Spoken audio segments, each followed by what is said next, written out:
That helicopter had 48 bullet holes in it. I have for you a special gift that I brought today.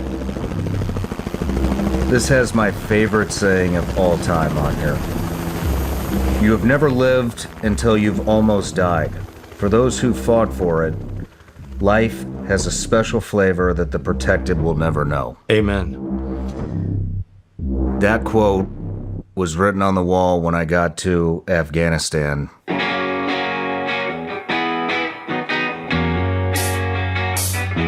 If you're really a cool Green Beret, you got the Zippo cigarette lighter. And I have that on my official FOB1 cigarette lighter. That saying is on it.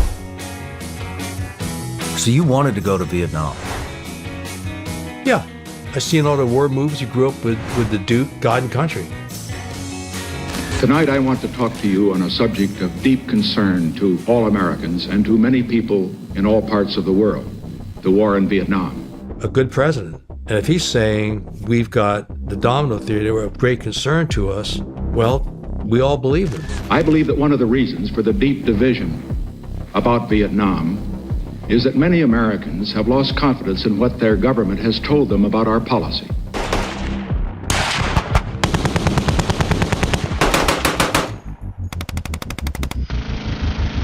John Stryker Meyer, you are a U.S. Army Special Forces Green Beret veteran who served in Covert Military Assistance Command, Vietnam. Sergeant Major, the first thing he said was, read these. You can't talk to your mama, your girlfriend, or anybody. No pictures, no nothing. You can't talk to anybody about this mission unless it's somebody else that you're working with at your base. Studies in Observation Group MACV SOG, or simply SOG, during the Vietnam War, running dangerous top-secret missions in North Vietnam, Laos, and Cambodia. Missions that you were unable to talk about for 20 years. You're the recipient of 2 Bronze Stars with V devices, a Purple Heart, an Air Medal, the Combat Infantry Badge, U.S. and Vietnamese Parachutist Badge, Vietnamese Gallantry Cross with Palm, among others. Jesus Christ. That's Jason Bourne.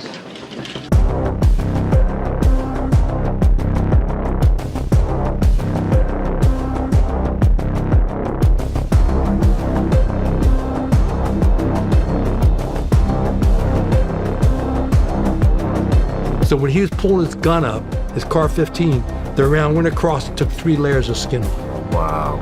Yeah, you talk about divine intervention.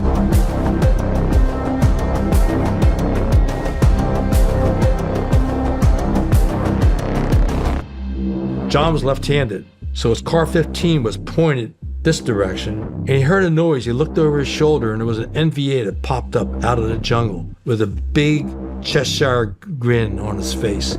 He's coming around. This guy opened fire with his AK, put 4 rounds into the South Vietnamese, and was shooting at John, but John killed him, blew him back into the jungle.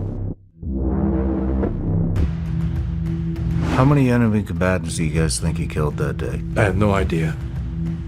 And the fact that once it came up from the sides, from the ones in front, I mean, to have enough to stack up bodies that were, as I looked at it, looked like they had to be at least a foot off the ground, maybe more for the dead bodies that they're stacking. So probably 2-3 bodies high. Yeah. Yeah. At that point, one of them turned around, and only when the wind blew, he would start crawling up the mountain towards me. When the wind blew, I could hear him move. When the wind blew, and I was sitting there like this, feet spread, Car-15 on single shot. So I figured, if it happens, it's gonna be just one shot, so it's gonna take.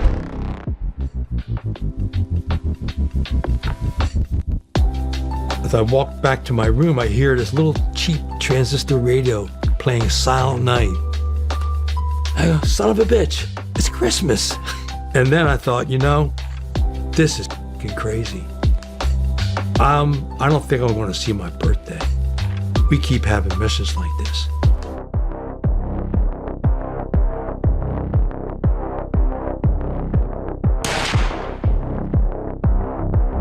Didn't think we'd ever see the light of day into the new year. Because they were bringing in more NVA, and their tactics were getting tougher and more of them. What did the rest of the team think? Never talked about it. That was just private. I ain't never seen no shit like this. Never. I can't do it, brother.